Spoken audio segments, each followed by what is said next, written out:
Hi gang, welcome back to my channel, Dave the Maverick Beekeeper.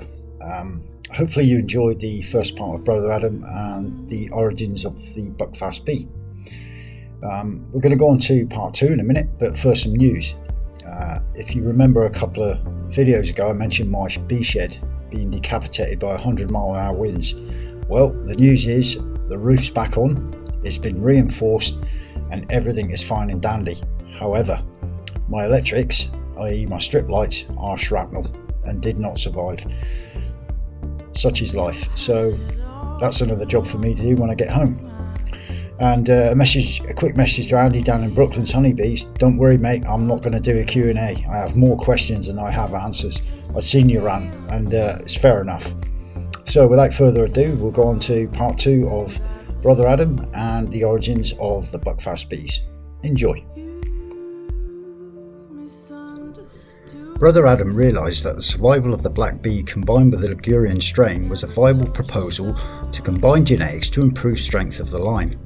Having thought carefully, it was essential to source an isolated mating yard, and with the cooperation of the Devon Beekeepers Association, they agreed to give him a 5-mile radius around his proposed apiary. He found the ideal place, and it was the wilds of windswept Dartmoor, which he surmised that it did not normally host natural habitat for honeybees. At that time, there was a poor understanding of the mating of honeybee queens, but they needed to pay particular attention to the drone-producing colonies, as did to his queen mothers. In the spring of 1932, it was time to set the plan in motion. He, with another monk, Father Benedict, set out to establish the colonies in the chosen apiary. So having loaded 200 mating nukes in their van, they left for Sherborton on Dartmoor. Having arrived, the brothers decided that a well-deserved cuppa in the morning sunshine would bolster the pioneering spirit and contemplate what was to come. As they enjoyed basking in the morning sun, little did they know the disaster that was unfolding. The transportation had caught fire with the precious nukes inside, and their efforts to save an entire year's work was in vain. To watch as the bees were destroyed in the blaze, this was a bitter setback. Also that same year, Brother Adam had been studying methods of delivering sugar syrup to his colonies, and was not satisfied that his current practices stood up to the practicalities of having many hives to manage. After much deliberation, he found a method of inverting tins to deliver the syrup, a practice we are familiar with to this day. But not without inherent problems. He discovered that early morning temperature shifts caused a drop in vacuum, and as a consequence the syrup drained down onto the bees, and of course, due to decreased weights in the tins, they did not stand up to the effects of the wind and were easily dislodged. Another approach was needed. Having thought long and hard, Brother Adam came up with a feeder that would fit the criteria and current operation. He invented a design, the bespoke hive-top feeder. This suited his needs perfectly. His operation was becoming a very large concern, so much so that he built a huge mixing tank that had 15-ton capacity of cold water and mixed the syrup with a 16-inch paddle. This was then pumped into vats in a waiting transport and conveyed to his different apiaries. The operation grew beyond his capabilities of processing the honey he produced. It amounted to 9 tons of clover honey from 160 colonies. The super frames had to be carried up a flight of winding stairs to the honey processing room to a hand-cranked extractor, an upgrade from the previously used 2-frame. It kept Brother Adam occupied late into many evenings. More challenges presented to Brother Adam, highlighting the shortcomings of his equipment and resources. A particular concern arose when heather honey needed to be processed.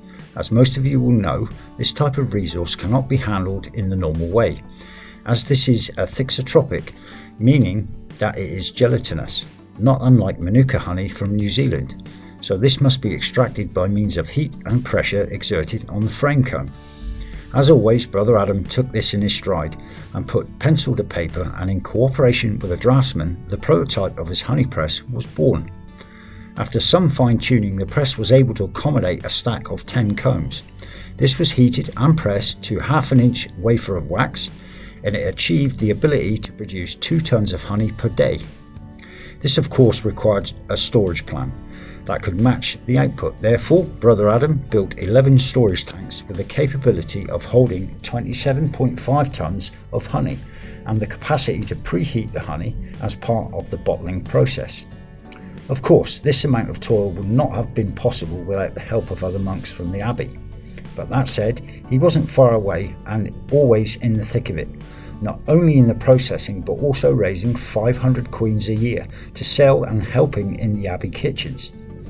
Also, he planted flowers to supplement foraging, raising 2,500 begonias from seed and propagating these for best quality. Staggering. In 1932, his father passed away, and with his consistent huge workload, he fell ill in the winter of that same year. He was only 34 years old. He felt compelled to return to Germany to support his mother.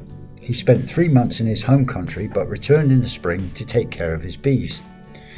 He returned to Germany once again in 1939 as his mother fell ill.